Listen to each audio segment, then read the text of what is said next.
जिए न भई राधा मोये करे सराधा, वह हाल अपने सबके यहाँ है। कुछ लड़के होते हैं जो महतारी बाप ऐसे बुलाए बुलाए के मर जाते हैं, लेकिन उनके शकल ही देखा ना आए उते। एक बार जब परदेश चला जाते हैं, माई बाप कौने हाल में जियत हाँ, कौन मुसीबत झेलत हाँ, एक वह देखे ना आए उते। पलट के लखते ना घर के तरफ आवे के तो बात छोड़ दा। और जब मरे के खबर पहुँच जात है ना, तो हुआ से चलिए कारण करत की घरे आई हैं। अब बाप महतारी की लाश पर मोड़ पटक पटक के रोई हैं, बेहोश हो जाई हैं।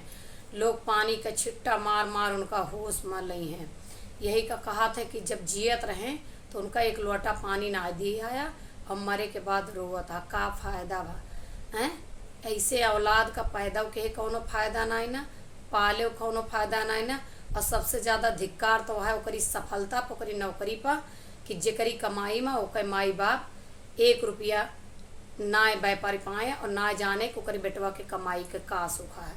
हमार बात सब सही हुए तो कमेंट में करी हैं कि जिंदा रहे तो एक लोटा पानी दे ना आया, मरे पाए हम मोड़ फेकार के रोए, ई कहाँ करने आया है।